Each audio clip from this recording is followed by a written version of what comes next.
माननीय सदस्यहरू, अब म माननीय कानुन न्याय तथा संसदीय मामिला मन्त्री डाक्टर शिवमाया तुम्हाम्फेलाई प्रतिनिधि सभाबाट सन्देशसहित प्राप्त केही अध्यादेश खारेज गरी नेपाल ऐनको साबिकको व्यवस्था जगाउन बनेको अध्यादेशलाई प्रतिस्थापन गर्ने विधेयक 2077 माथि संसदको दुवै सदनको बैठकबाट पारित भई नेपालको संविधानको धारा 200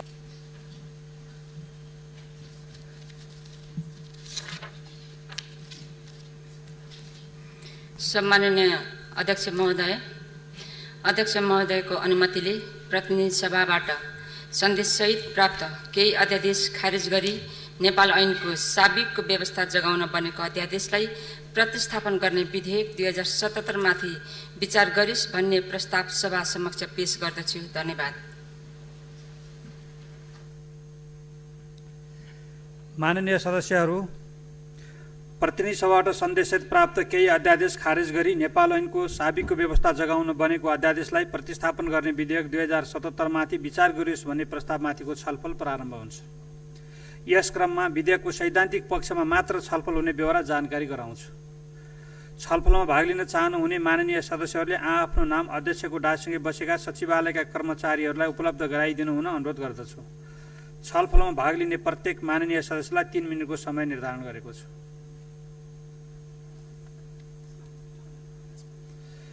माननीय ठगेन्द्र प्रकाश पुरी 74 को नेपाल ऐनको साबिकको अध्यादेश खारेज गरी केही अध्यादेश खारेज गरी नेपाल ऐनको साबिकको व्यवस्था जगाउन बनेको अध्यादेशलाई प्रतिस्थापन गर्ने विधेयक सम्मानित प्रतिनिधि सभाबाट सन्देशसहित हाम्रो यस सम्मानित सदनमा प्राप्त भएको छ। सम्माननीय अध्यक्षज्यू, हामीसँग संवैधानिक परिषद, काम कर्तव्य अधिकार र कार्यविधि सम्बन्धी ऐन 2066 र राजनीतिक दल सम्बन्धी ऐन 2073 हाम्रो मुलुकमा अहिले प्रचलनमा रहिआएका छन्।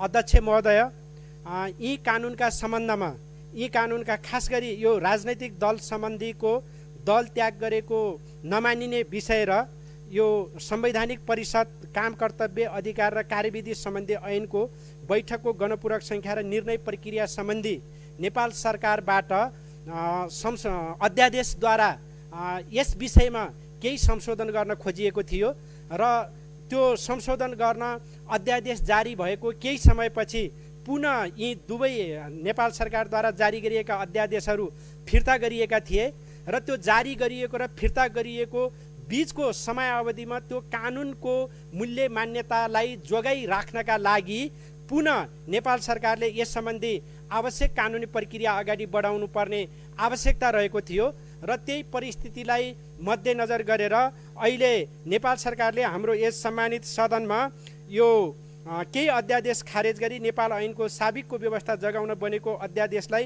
प्रतिस्थापन गर्ने विधेयक ल्याएको स्थिति छ। सम्माननीय अध्यक्षज्यू, अब यो विधेयकको माध्यमबाट यो बीचमा चाहिँ भए गरेका कुराहरू सबै सल्टिएर संवैधानिक परिषद, काम कर्तव्य अधिकार र कार्यविधि सम्बन्धी ऐन 2066 मा पूर्ववत जे व्यवस्था छ त्यही व्यवस्था कायम हुने स्थिति रहने र राजनीतिक दल सम्बन्धी ऐन 2073 मा पनि जुन पूर्ववत व्यवस्था छ त्यही व्यवस्था चाहिँ कायम हुने र जसले गर्दाखेरि यो कानुनको निरन्तरता चाहिँ कायम रहने, कानुनी मूल्य मान्यताको स्थान उच्च रहने स्थिति रहन्छ।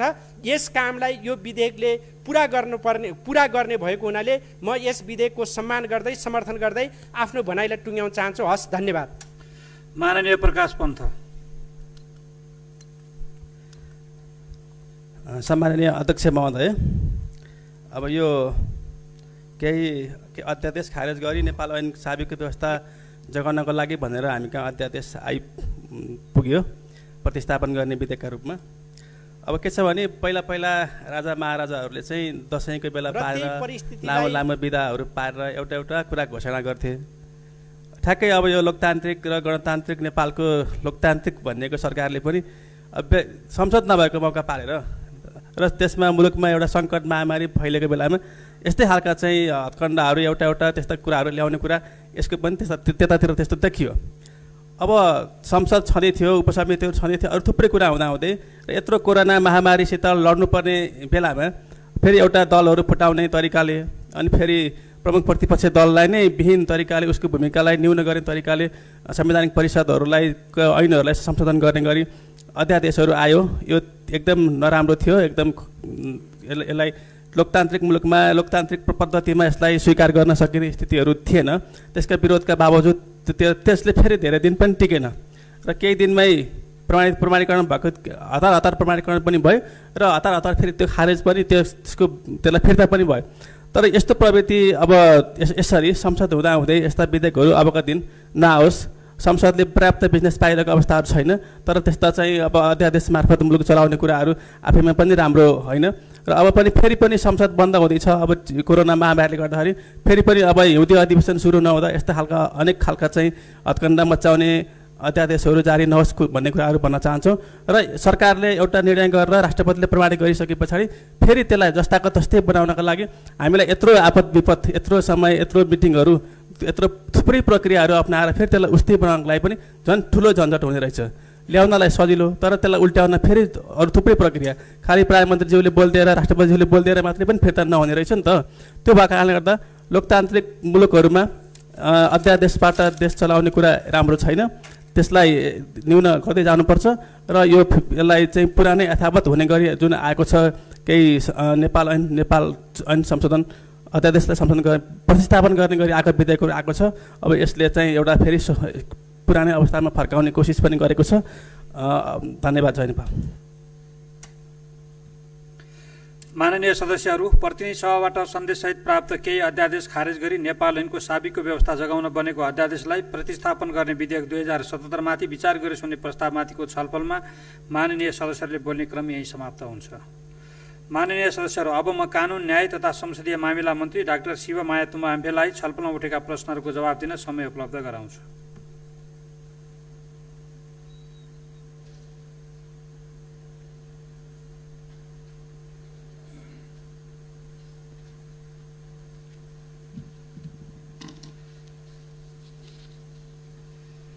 सम्माननीय अध्यक्ष महोदय, केही अध्यादेश खारिज गरी नेपाल ऐनको साबिकको व्यवस्था जगाउने अध्यादेश 2077लाई प्रतिस्थापन गर्न बनेको विधेयकमाथि माननीय सदस्यहरूले आफ्नो भनाइहरू व्यक्त गर्नुभयो, आफ्ना चासोको विषयहरू राख्नुभयो र यो अध्यादेश ल्याइरहँदा अध्यादेश कसरी अध्यादेश जारी हुन्छ भन्ने कुरो सर्वविदित भएकै कुरा हो। जुन संवैधानिक व्यवस्था छ र संवैधानिक व्यवस्था गरे बमोजिम नै हामीले यो अध्यादेश ल्याउने। त्यस पछाडि अहिलेको सन्दर्भमा हामीले यहाँले व्यक्त गर्नुभएको जस्तै त्यो विषयहरूलाई फेरि अध्यादेश जारी गरिसके पछाडि अध्यादेशबाट त्यो पछाडि फर्केर यहाँले अहिले जे बताउनु भयो त्यसरी नै अहिले फेरि त्यही प्रावधानलाई चाहिँ प्रतिस्थापन गर्न बनेको विधेयक हामीले संसदमा पेश गरेका थियौँ। सम्माननीय अध्यक्ष महोदय, नेपालको संविधानको धारा 114 को उपधारा 1 बमोजिम संघीय संसदको दुवै सदनको अधिवेशन चलिरहेको अवस्था बाहेक यदि सदन चलिरहेको छ भने हामी प्रक्रियामै जान्छौँ। यहाँ यो प्रक्रियाको बारेमा यहाँ धेरै बताउनु पर्दैन र अन्य अवस्थामा तत्काल केही गर्न आवश्यक परेमा मन्त्री परिषदको सिफारिसमा राष्ट्रपतिले अध्यादेश जारी गर्न सक्ने व्यवस्था भए बमोजिम संवैधानिक परिषद काम कर्तव्य अधिकार र कार्यविधि सम्बन्धी पहिलो संशोधन अध्यादेश 2077 तथा राजनैतिक दल सम्बन्धी दोस्रो संशोधन अध्यादेश 2077 नेपाल सरकार मन्त्री परिषदको सिफारिसमा सम्माननीय राष्ट्रपतिज्यूबाट वैशाख 8 गते 2077 मा जारी भएको कुरा यहाँलाई थाहा छ। तर ती जारी भएका अध्यादेश वैशाख 12 2077 मा नेपाल सरकार मन्त्री परिषदको सिफारिस बमोजिम सम्माननीय राष्ट्रपतिज्यूबाट खारेज भइसकेको कुरा पनि यहाँलाई म स्मरण गराउन चाहन्छु। यसर्थ त्यसरी खारेज भएका अध्यादेश भन्दा अगाडिको अवस्था अर्थात् ती दुवै ऐनमा 2077 गते भन्दा अगाडि कायम रहेको साबिकको व्यवस्था यथार्थ रूपमा नै राख्न आवश्यक भएकोले त्यस्ता साबिकको व्यवस्था मात्र जगाउने अभिप्रायले यो विधेयक यस सदन समक्ष प्रस्तुत गरेको बेहोरा माननीय सदस्यलाई म जानकारी गराउन चाहन्छु।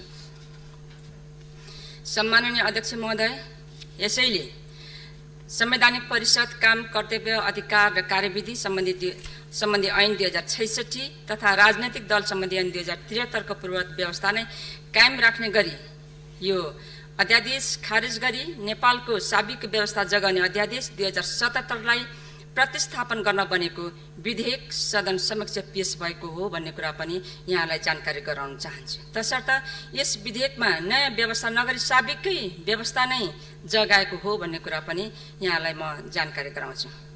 विगतमा पनि यस्ता अभ्यासहरू भएका थिए। कहिलेकाहीँ हामी परम्परा विगतका कुरा पनि फर्केर हेर्ने गर्छौँ।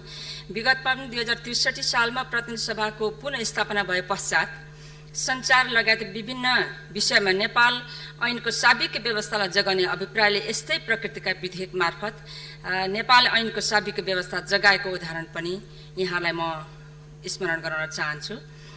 र सम्माननीय अध्यक्ष महोदय, यहाँ माननीय सदस्यले आफ्नो गहन विचारहरू राख्नुभयो र अन्तिममा प्रस्तुत विधेयकमाथि छलफलमा भाग लिनुहुने माननीय सदस्यहरूलाई म फेरि धन्यवाद दिँदै आफ्नो भनाइ पनि यही अन्त्य गर्दछु। धन्यवाद।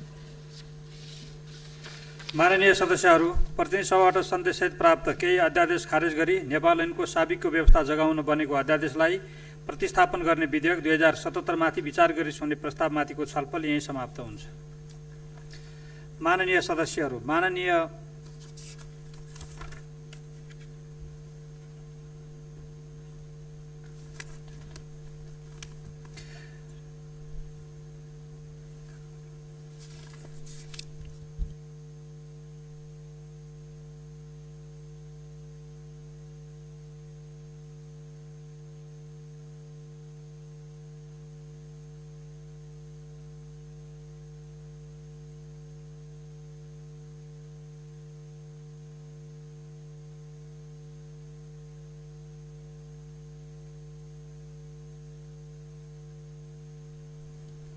सदस्यहरू, माननीय कानुन न्याय तथा संसदीय मामिला मन्त्री डाक्टर शिवमाया तुम्हाम्बेले पेश गर्नुभएको प्रतिनिधि सभाबाट सन्देशसहित प्राप्त केही अध्यादेश खारेज गरी नेपाल ऐनको साबिकको व्यवस्था जगाउन बनेको अध्यादेशलाई प्रतिस्थापन गर्ने विधेयक 2077 माथि विचार गरी सुन्ने प्रस्तावलाई निर्णयार्थ प्रस्तुत गर्दछु।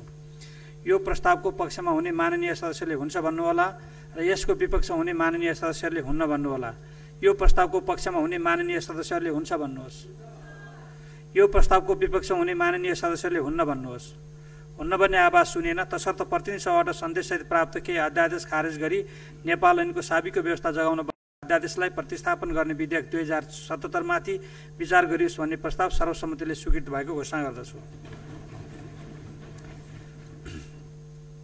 माननीय सदस्यहरू, केही अध्यादेश खारेज गरी नेपाल ऐनको साबिकको व्यवस्था जगाउन बनेको अध्यादेशलाई प्रतिस्थापन गर्ने विधेयक 2077 माथि संशोधन प्रस्ताव राख्न चाहनुहुने माननीय सदस्यले राष्ट्रिय सभा पहिलो संशोधन नियमावली 2075 को नियम 156 राष्ट्रिय सभा अन्तर्गतको विधेयक शाखामा संशोधन प्रस्ताव दर्ता गर्न सक्नुहुने बेहोरा जानकारी गराउँछु। माननीय सदस्यहरू, अब म माननीय अर्थमन्त्री डाक्टर युवराज खतिवड़ालाई प्रतिनिधि सभाबाट सन्देशसहित प्राप्त आर्थिक विधेयक 2077 माथि विचार गरी सुन्ने प्रस्ताव पेश गर्न समय उपलब्ध गराउँछु।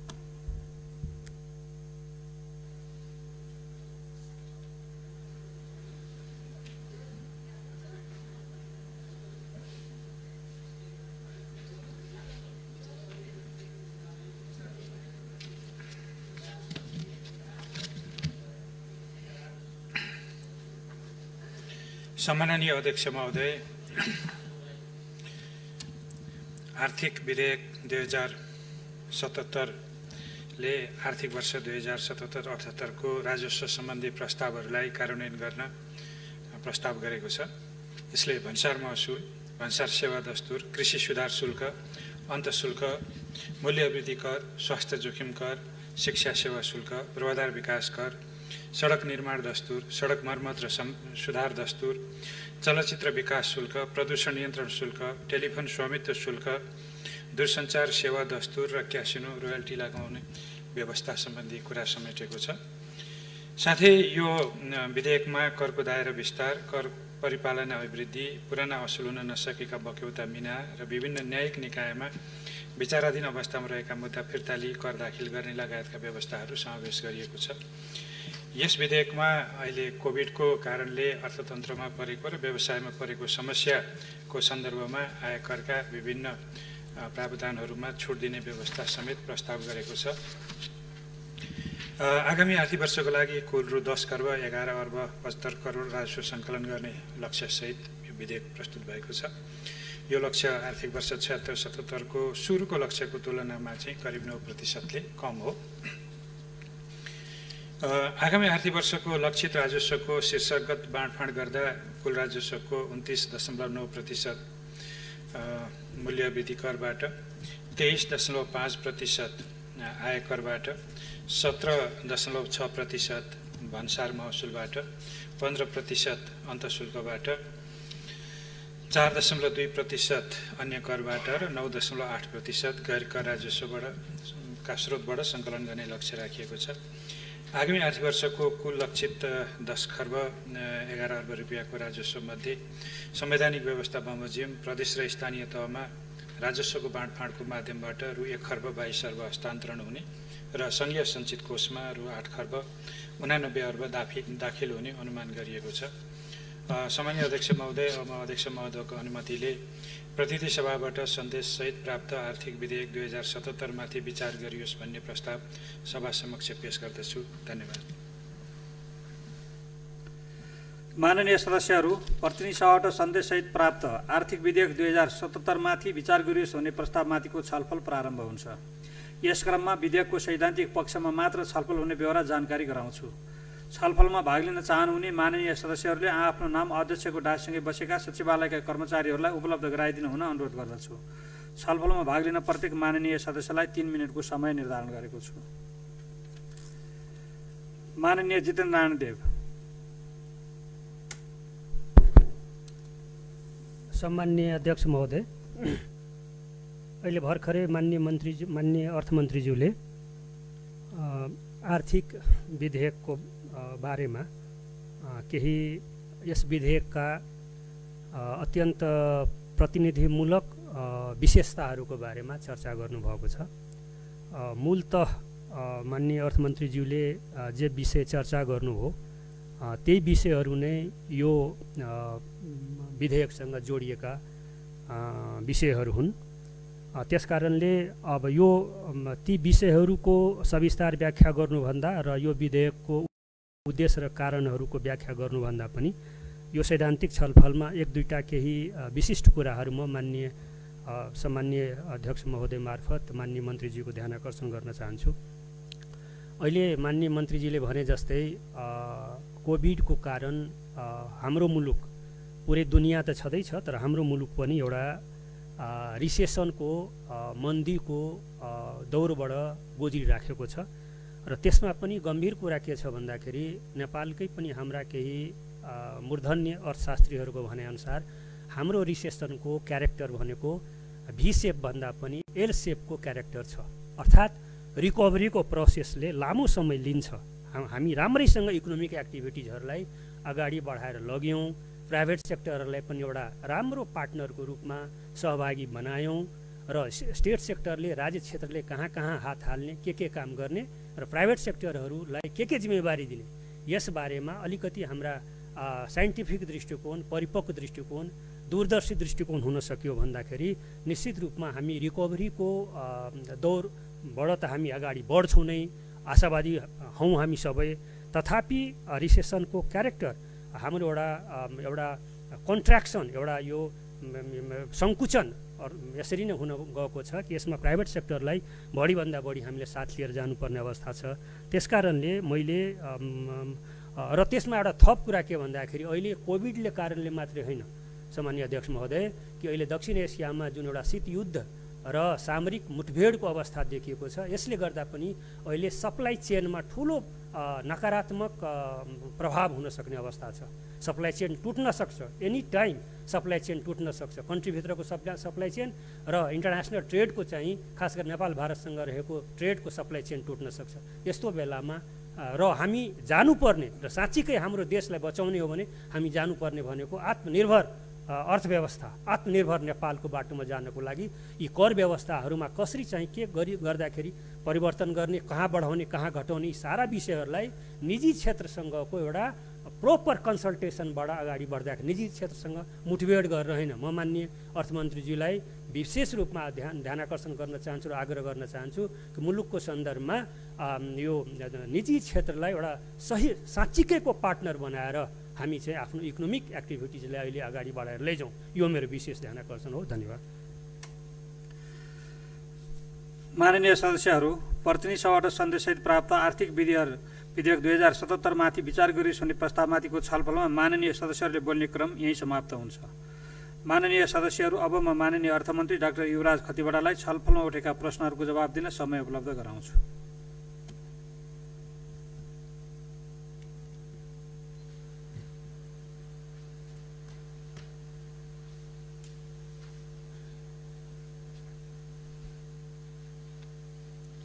सम्माननीय अध्यक्ष महोदय, आर्थिक विधेयक 2077 माथिको सैद्धान्तिक छलफलमा भाग लिनुहुने मान्य सदस्यज्यूलाई धन्यवाद। अर्थतन्त्र आगामी दिनमा कसरी जान्छ भन्ने विषयमा आर्थिक ज्योतिषहरूले प्रक्षेपण गरिरहनु भएको छ। हामी सबै अनुमानमै छौँ र प्रक्षेपण भनेका फेरि पनि प्रक्षेपणै हुन्। यो कति लामो रहन सक्छ भन्ने कुरा हामीले हाम्रो मुलुकको सन्दर्भमा दुईटा कुरा हेर्नुपर्छ। एउटा कुरा, हामी कोरोनाको सङ्क्रमण जोखिम र कोरोनाको सङ्क्रमण नियन्त्रण गर्ने काममा कति छिटो सफल हुँदै जान्छौँ, र दोस्रो कुरा चाहिँ हामीले आर्थिक पुनरुत्थानका प्याकेजहरूलाई जुन कार्यान्वयन गर्ने गरी बजेटमा प्रस्ताव गरेका छौँ त्यो कति सजिलो, कति छिटो, सरल ढङ्गले कार्यान्वयन गर्दै जान सक्छौँ, त्यो कुरा हुन्छ। भूकम्प पछिको पुनर्निर्माणमा पनि यो धेरै विषय चलेको थियो कि अब अर्थतन्त्र थला पर्यो, उठ्नै सक्दैन भन्ने विषय उठेको थियो, र त्यो बेला चाहिँ हाम्रा आर्थिक संरचनाहरू पनि भत्किएका थिए, तर हामीले भी सेपकै रिकभरी त गऱ्यौँ नि त भूकम्प पछिको पुनर्निर्माणको चरणमा। त्यसैले हाम्रो इतिहास र हामीले हाम्रा अनुभव र हाम्रा प्रयासहरूलाई हेर्ने हो भने हामी फेरि पनि भी सेपको रिकभरीमा जान सक्छौँ। अहिलेको समस्या भनेको मानव स्वास्थ्यसँग जोडिएको समस्या हो। भौतिक संरचनाहरू हाम्रा केही बिग्रेका भत्केका छैन, र अब परिस्थिति सहज भयो भन्ने बित्तिकै हामीले सबै कुरालाई सामान्य अवस्थामा लिएर जान सक्छौँ। र दोस्रो कुरा के पनि हो भने अहिले हाम्रा अर्थतन्त्रका केही सबल पक्षहरू छँदैछन्, कायमै छन्। ती सबल पक्षहरूलाई हामीले परिचालन गरेर जान सक्दाखेरि श्रम बजारमा टुटेको अलिकति कोरोनाको जोखिमको कारणले जुन सम्बन्ध टुटेको छ त्यसलाई हामीले पुनर्संयोजन गर्नुपर्नेछ, र आपूर्ति श्रृङ्खला त्यो उपभोग्य वस्तुको मात्रै होइन, निर्माण सामग्रीदेखि विकासका सामानको पनि आपूर्ति श्रृङ्खलालाई सहज गर्नु छ। र एउटा कुरा चाहिँ यो भनिरहँदा मैले के चाहिँ यहाँ राख्न चाहन्छु सम्माननीय अध्यक्ष महोदय भने हाम्रो आयातमा अहिले क्रमिक सुधार हुँदैछ, र हामी झन्डै कोभिडको लागि हामीले गरेको लकडाउनभन्दा अघिको अवस्थाको नजिक पुग्न थालेछौँ, र त्यसमा विकास निर्माणका सामग्रीदेखि धेरै चिजहरू आयात भइरहेछ। त्यसले आगामी दिनमा हाम्रो व्यावसायिक वातावरण सुध्रदै जान्छ भन्ने सङ्केत पनि गर्छ। त्यसो हुनाले निजी क्षेत्रलाई हामीले यसमा अझ बढी विश्वास र चाहिँ प्रोत्साहन दुइटैमा सँगसँगै लिएर जानुपर्ने हुन्छ। आत्मविश्वास जगाउने कुराले मात्रै पुग्दैन।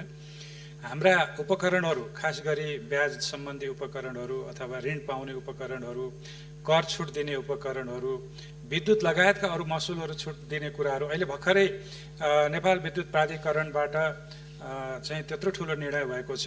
त्यति लामो समयदेखिको विवादमा आएको डेडिकेटेड र चाहिँ ट्रङ्क लाइनको विवाद अब अतिरिक्त महसुल तिर्नु नपर्ने गरी समाधान भएको छ।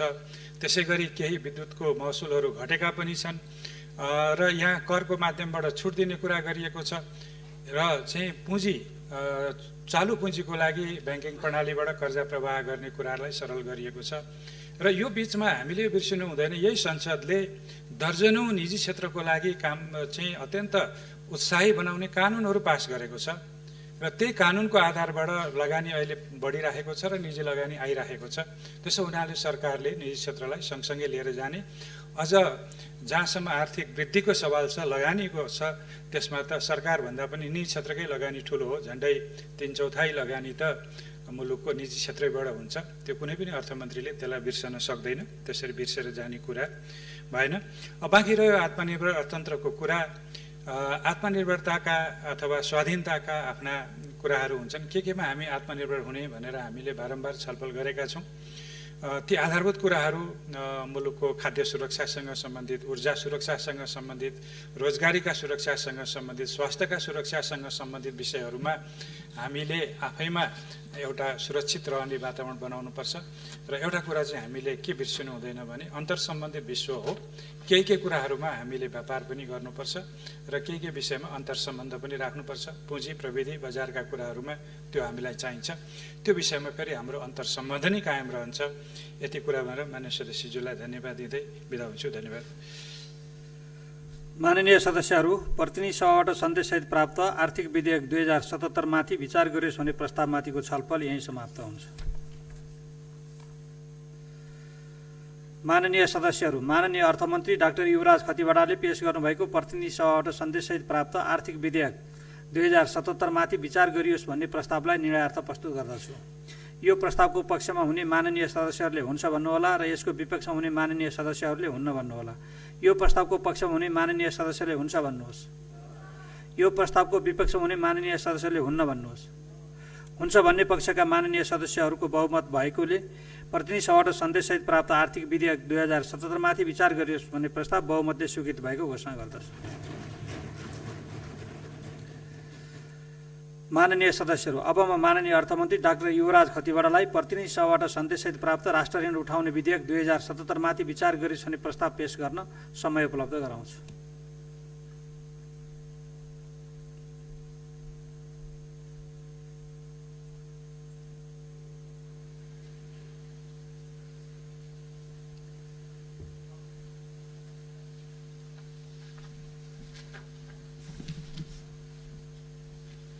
सम्माननीय अध्यक्ष महोदय, बजेट कार्यान्वयनको लागि खर्च बेहोरिने विभिन्न स्रोतमध्ये आन्तरिक ऋणबाट रु 2 खर्ब 25 अर्बमा नबढ्ने गरी राष्ट्र ऋण उठाउने गरी यो विधेयक पेश भएको छ। यस विधेयकले राष्ट्र ऋण उठाउनको लागि लिएको अधिकारबाट विकास खर्चमा विनियोज हुने रकमहरू निर्धारित भएको छ र यसले आर्थिक वृद्धिलाई सहयोग पुग्ने र यो भइरहँदाखेरि समष्टिगत आर्थिक स्थायित्वलाई प्रतिकूल असर नपर्ने गरी नै व्यवस्था गरिएको छ।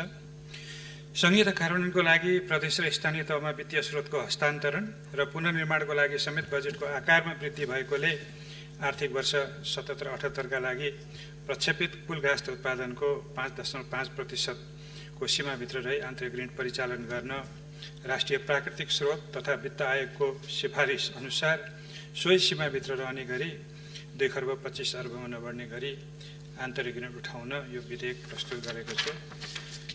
यसरी उठाइने आन्तरिक ऋण प्रदेश र स्थानीय तहमा दिइने सशर्त समपूरक विशेष अनुदान तथा नेपाल सरकारले गर्ने पुँजीगत खर्च लगायतमा खर्च गर्ने प्रावधान गरिएको छ र यो पहिलोचोटि आन्तरिक ऋणलाई विकास खर्चमा मात्रै लगाउने गरी यो विधेयकमा प्रस्ताव गरिएको छ। यो विनियोजन विधेयकमा प्रस्ताव गरिएको छ र त्यसै अनुसारकै आन्तरिक ऋण यहाँ उठाउने यो विधेयकमा व्यवस्था भएको छ। चालु आर्थिक वर्षमा चाहिँ 2077 वैशाखसम्ममा 1 खर्ब 55 अर्ब आन्तरिक ऋण उठाइएको छ।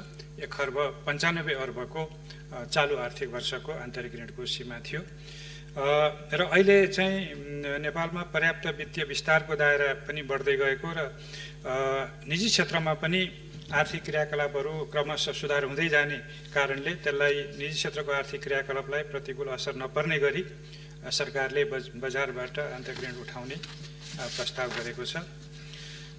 सामान्य अध्यक्ष महोदयको अनुमतिले अब म प्रतिनिधि सभाबाट सन्देशसहित प्राप्त राष्ट्र ऋण उठाउने विधेयक 2077 माथि विचार गरियोस् भन्ने प्रस्ताव सभा समक्ष पेश गर्दछु। धन्यवाद। माननीय सदस्यहरू, प्रतिनिधि सभाबाट सन्देशसहित प्राप्त राष्ट्र ऋण उठाउने विधेयक 2077 माथि विचार गरियोस् भन्ने प्रस्तावमाथिको छलफल प्रारम्भ हुन्छ। यस क्रममा विधेयकको सैद्धान्तिक पक्षमा मात्र छलफल हुने बेहोरा जानकारी गराउँछु। छलफलमा भाग लिन चाहनुहुने माननीय सदस्यहरूले आफ्नो नाम अध्यक्षको डास्विङ बसेका सचिवालयका कर्मचारीहरूलाई उपलब्ध गराइदिन हुन अनुरोध गर्दछु। छलफलमा भाग लिने प्रत्येक माननीय सदस्यलाई 3 मिनटको समय निर्धारण गरेको छु। माननीय जितेन्द्र नारायण देव। सम्मान्य अध्यक्ष महोदय, अहिले भर्खरै माननीय अर्थमन्त्रीजीले राष्ट्र ऋण उठाउने विधेयक पेश गर्नुभएको छ र यो विधेयकसँग सम्बन्धित केही मुख्य विषयहरूलाई प्रस्तुत गर्नुभएको छ। खास गरेर मैले यो सैद्धान्तिक छलफलको क्रममा दुईटा विषयमा मात्रै ध्यान आकर्षण गर्न चाहन्छु। पहिलो कुरा त यो विधेयकमै 2 खरब 25 अरब भन्दा माथि नबढ्ने गरी राष्ट्रिय ऋण उठाउने भन्ने किसिमबाट विषय प्रस्तुत भएको छ। र अर्को कमिटमेन्ट भनेको यो ऋण रकम विकास खर्चमा लगाइनेछ भनेर नेपाल सरकारको प्रतिबद्धता छ। अब पहिलो जहाँसम्म यो रकमलाई विकास खर्चमा मात्रै लगाउने भन्ने प्रतिबद्धता छ, यो चाहिँ दृढता साथ र अनिवार्य रूपमा यो कमिटमेन्ट चाहिँ पुरा होस्। कुनै पोइन्ट अफ टाइममा गएर फेरि यसलाई चालु खर्चतिर लैजाने या अनप्रोडक्टिभ सेक्टरमा ऋणलाई चाहिँ इन्भेस्ट गर्ने कुरा नहोस् भन्ने मैले गम्भीर ध्यान आकर्षण गर्न चाहन्छु। नम्बर 1। नम्बर 2 के भन्दाखेरि अब हामीले अहिलेको क्राइसिसको घडीमा, यो इकोनोमिक क्राइसिसको घडीमा राष्ट्रिय ऋण आखिर उठाउने कहाँबाट उठाउने? देशभित्रकै जहाँ जहाँ ऋण उठ्न सक्ने सम्भावना छ त्यहाँबाट नेपाल सरकारले ऋण उठाउने हो। नेपाल सरकारको लागि ऋणका अन्य स्रोतहरू पनि छन्, जस्तै विदेशी स्रोत छ। अहिलेकै बजेटमा हामीले 20.3% फोरेन लोन लिने, वैदेशिक ऋण लिने भनेर हामीले प्रस्ताव गरेका छौँ अहिलेको बजेटमा। र अहिले यो आन्तरिक ऋणको पर्सेन्टेज टोटल बजेटको 15.3% छ। भन्दाखेरि सरकारसँग इन्टर्नल र एक्सटर्नल दुईटै स्रोतहरू छन्, तर निजी क्षेत्रसँग एक्सटर्नल स्रोत छैन। निजी क्षेत्रसँग इन्टर्नल स्रोत मात्रै छ ऋणको। र यदि नेपाल सरकारले नै आन्तरिक ऋण बढीभन्दा बढी उठाइदियो भने ऋणको सन्दर्भमा डोमेस्टिक मार्केटमा, डोमेस्टिक डेट मार्केटमा लिक्विडिटीको समस्या देखिन्छ। र त्यो लिक्विडिटीको समस्या देखियो भने प्रकारान्तरले त्यसले निजी क्षेत्रलाई हानि पुर्याउँछ। निजी क्षेत्रको इन्सेन्टिभमा, निजी क्षेत्रको लगानीमा त्यसले नकारात्मक असर पार्न सक्छ। त्यसकारण चाहिँ मेरो आग्रह के छ भन्दाखेरि यसलाई, यो ऋणलाई, आखिर ऋण भनेको ऋण नै हो। सरकारले ऋण लिनतिर जाने र अझ खास गरेर आन्तरिक ऋण लिएर निजी क्षेत्रलाई अलिकति नकारात्मक ढङ्गले एउटा प्रभावित हुने अवस्थाबाट बचाउनको निमित्त आगामी दिनहरूमा कति लिने त ऋण, एउटा रकम यसमा छ, तर यो विषयमा एउटा नेसनल कन्सेन्सस हुनुपर्ने जरुरी म देख्दछु। र त्यसकारणले मलाई लाग्छ कि खास गरेर निजी क्षेत्रको लागि लिक्विडिटी क्रन्चको अवस्था यो ऋणको सन्दर्भमा नदेखियोस् भन्ने कुराले विचार। माननीय सदस्यहरू, प्रतिनिधि सभाबाट सन्देशसहित प्राप्त राष्ट्र ऋण उठाउने विधेयक 2077 माथि विचार गरिसक्ने प्रस्तावमाथिको छलफलमा माननीय सदस्यहरूले बोल्ने क्रम यही समाप्त हुन्छ। माननीय सदस्यहरू, अब म माननीय अर्थमन्त्री डाक्टर युवराज खतिवडालाई छलफलमा उठेका प्रश्नहरूको जवाब दिन समय उपलब्ध गराउँछु।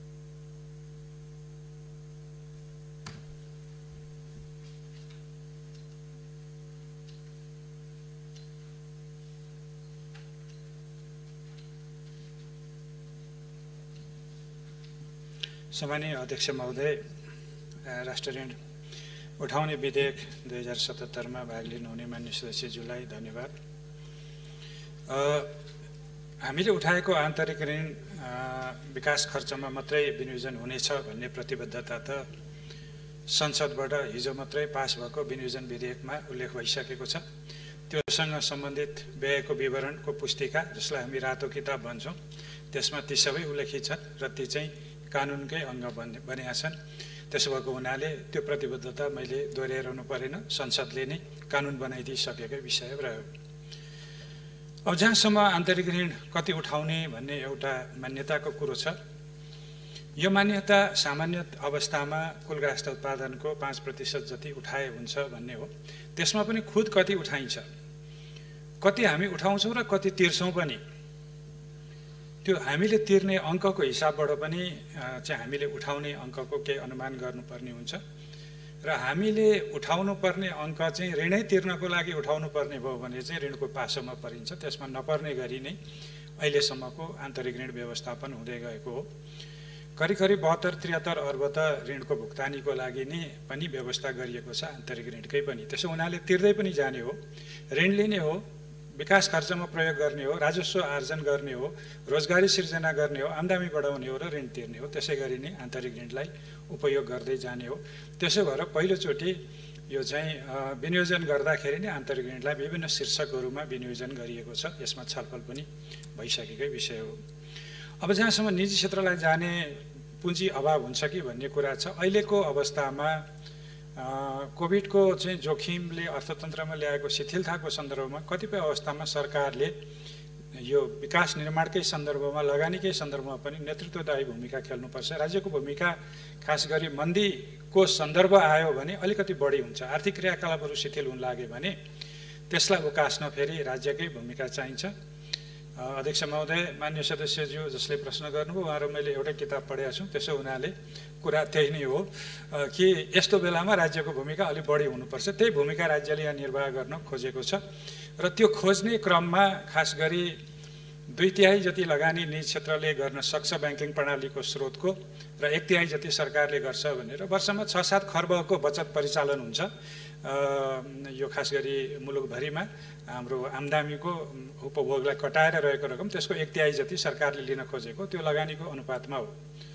दोस्रो कुरा चाहिँ निजी क्षेत्रलाई बाहिरबाट लगानी ल्याउनको लागि प्रोत्साहित गर्नलाई हामीले बाहिरबाट आउने जुन ऋण ल्याउनुहुन्छ हाम्रो ब्याङ्किङ प्रणालीको मित्रहरूले, त्यो ल्याउने ऋणमा त्यसलाई चाहिँ निक्षेपको रूपमा लिने हो भने त्यसलाई टिडिएसको रूपमा ट्याक्स डिडक्सन एट सोर्स चाहिँ त्यो घटाइदिएको छ ताकि ब्याङ्कहरूले पनि विदेशबाट ऋण परिचालन गरेर पनि लगानी बढाउन सकुन् भनेर अरू स्रोतहरू पनि निजी क्षेत्रको लागि खुला गरिदिएको छ। त्यसो हुनाले सरकारले बजारबाट पैसा आफ्नो विकास खर्च पुरा गर्न उठाइरहँदा निजी क्षेत्रलाई पुग्ने गरी र नपुग भएमा विदेशबाट समेत परिचालन गर्ने व्यवस्था गरिएको छ। त्यसले गर्दाखेरि यो सरकारले आन्तरिक ऋण उठाउने कारणले निजी क्षेत्रलाई उपलब्ध हुने स्रोत सङ्कुचित हुँदैन। यसमा मान्य सदस्यज्यूलाई निढुक्क हुन सामान्य अध्यक्षज्यू मार्फत म अनुरोध गर्न चाहन्छु। धन्यवाद। माननीय सदस्यहरू, प्रतिनिधि सभाबाट सन्देशसहित प्राप्त राष्ट्र ऋण उठाउने विधेयक 2077 माथि विचार गरियोस् भन्ने प्रस्तावमाथिको छलफल यहीँ समाप्त हुन्छ।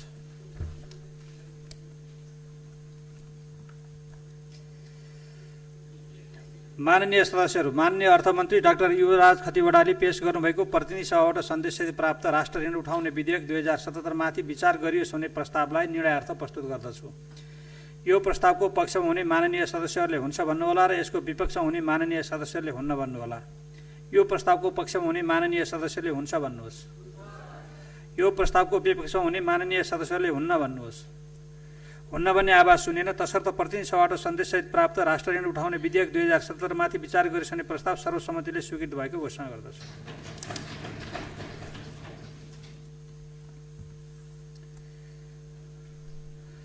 माननीय सदस्यहरू, अब म माननीय अर्थमन्त्री डाक्टर युवराज खतिवडालाई प्रतिनिधि सभाबाट सन्देशसहित प्राप्त ऋण तथा जमानत 24औं संशोधन विधेयक 2077 माथि विचार गरियोस् भन्ने प्रस्ताव पेश गर्न समय उपलब्ध गराउँछु।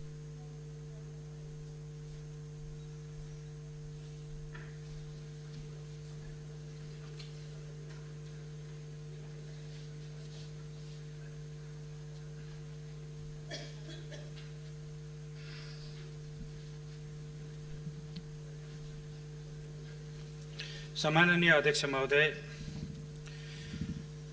बजेट कार्यान्वयनको लागि खर्च बेहोरिने विभिन्न स्रोतमध्ये नेपाल सरकारले स्वीकृत गरेको विकास आयोजनाको लागि कुनै विदेशी सरकार वा अन्तर्राष्ट्रिय वा विदेशी एजेन्सी वा संस्थाबाट लिने ऋणको सीमा 12 खर्ब रुपियाँबाट बढाएर 14 खर्ब रुपियाँ कायम राख्न यो विधेयकमा प्रस्ताव गरिएको छ। 2076 फागुन मसान्तसम्म नेपाल सरकारको भुक्तानी गर्न बाँकी ऋण चाहिँ 6 खर्ब 79 अर्ब 74 करोड रहेको पनि सम्मानित सदनलाई म जानकारी गराउन चाहन्छु।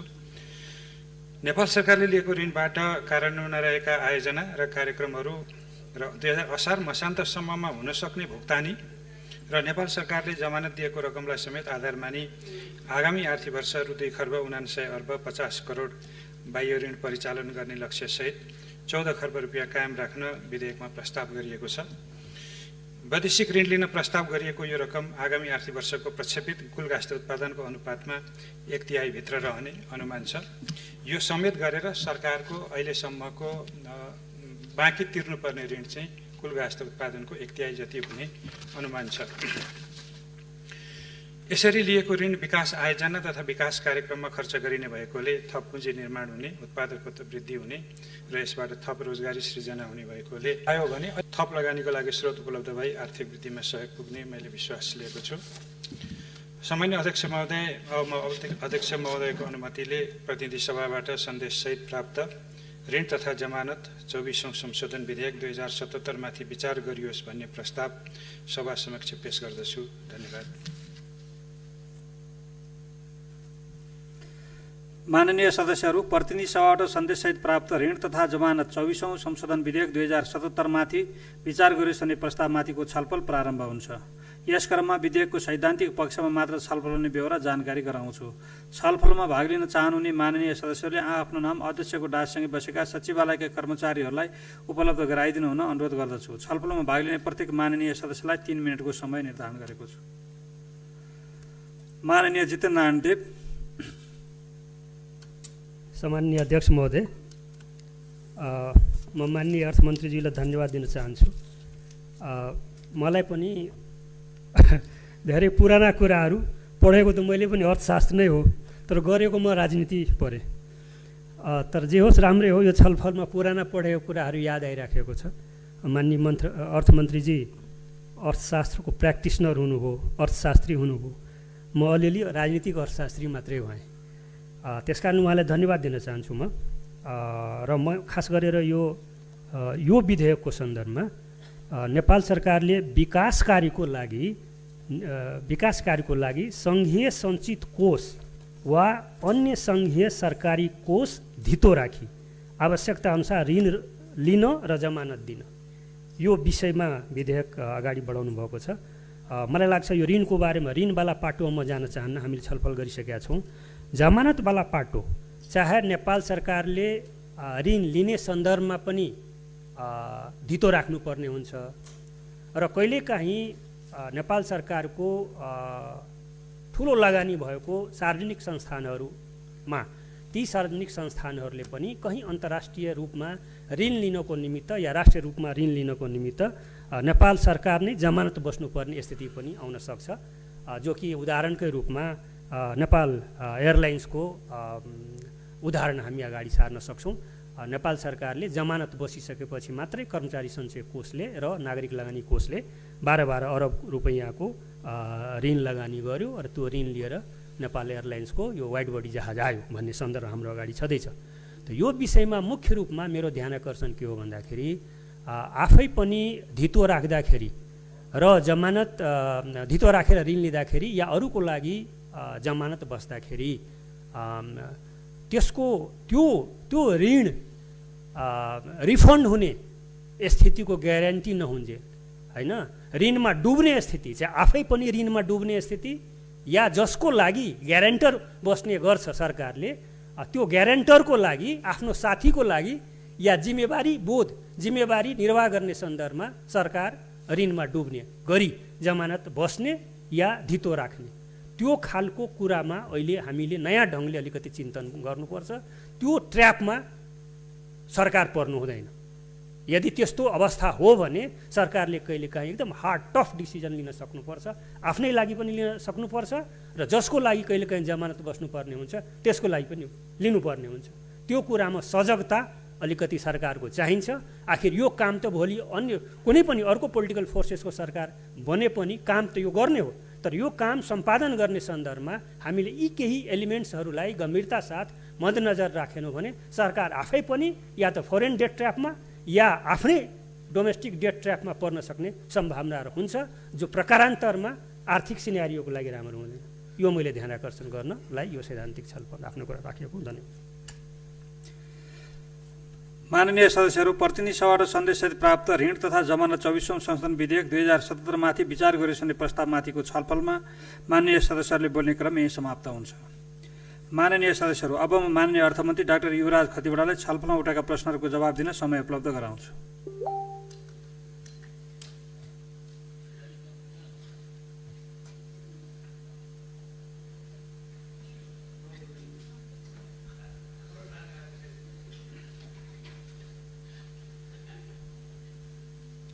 सम्माननीय अध्यक्ष महोदय, ऋण तथा जमानत विधेयक 2077 को सैद्धान्तिक पक्षमा भाग लिनुहुने मान्य सदस्यज्यूहरूलाई धन्यवाद।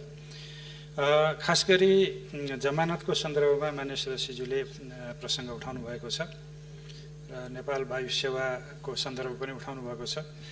अध्यक्ष महोदय, उहाँ आफै पनि यसबाट पीडित हुनुहुन्छ। मैले यो विषय धेरै कोट्याउन चाहिनँ। सरकारले जमानत बस्दाखेरि सोची विचारी व्यावसायिक सम्भावना भएका क्षेत्रहरू हेरेर मात्रै व्यावसायिक क्षेत्रमा जमानत बस्ने हो।